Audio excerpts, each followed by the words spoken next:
একটা mini blog তোমাদের সাথে শেয়ার করছি।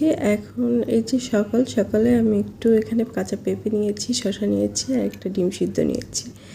এটাই নাস্তা ছিল। আর দুপুরে যেটা রান্না করেছিলাম সেটা হচ্ছে একটু পোলাও রান্না করেছিলাম আর গরুর মাংস রান্না করেছিলাম। পোলাওটা আমি কিন্তু ঝটপট রান্না করেছি আর মাংসটাও খুব সহজে প্রেশার কুকারে দিয়ে তারপরে কিন্তু রান্না করেছিলাম। প্রেশার কুকারে মাংসটা রান্না করলে কিন্তু খুব সহজে হয়ে যায়। তো প্রেশার কুকারে মাংসটা সিদ্ধ করে এভাবে রান্না করেছিলাম। তো দুপুরের খাবারে তো একটু পোলাও, একটু মাংস, এটাই ছিল।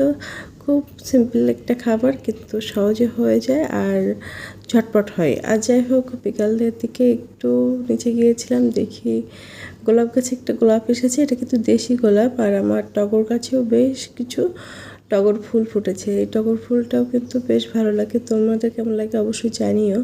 এই সাদা টগরে দেখি যে বেশ কিছু ফুল এসেছে।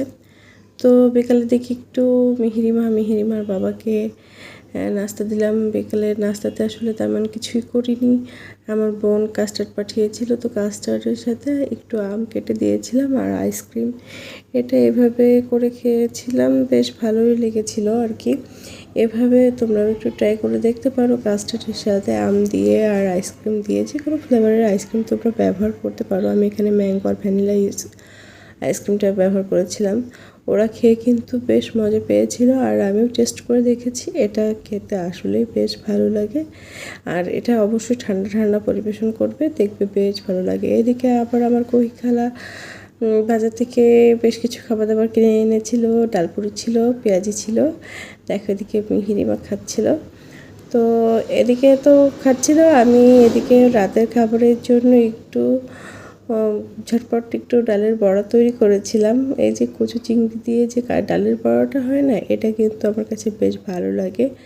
আর আমি এটা খুব সহজে তৈরি করি আর অল্প তেলে আর কি এটা ভেজে নিই, বেশ ভালো লাগে। এভাবে সমস্ত উপকরণ দিয়ে আর কি পেঁয়াজ কুচি, রসুন কুচি, একটু কচু চিংড়ি আর ডাল বাটাটা সম্পূর্ণ তোমরা ওই যে আধা ভাঙা ডাল বাটবে, তাহলে মিহি করে না, ঠিক এভাবে ভেজে খেয়ে দেখতে পারো। আমার কিন্তু এটা গরম ভাতের সাথে বেশ ভালো লাগে, তো আমি এই জন্য এটা করেছি। আর সাথে যেটা করেছিলাম মিহিরিমার পছন্দের, সেটা হচ্ছে মিহিরিমা তো যেহেতু এগুলো খাই, কিন্তু ও চিংড়িটাও পছন্দ করে, তো ওর জন্য একটু চিংড়ি মাছের মালাইকারিও করেছিলাম। এই তো টুকটাক খাবারই রান্না করেছি, আমি খুব বেশি আয়োজন করিনি, অল্প করেছি। আর এটা থাকলে আমার বেশ ভালোই লাগে। ডালের বড়াটা কিন্তু শুধু খেতে পারো, তোমরা চাইলে কিন্তু বিকাল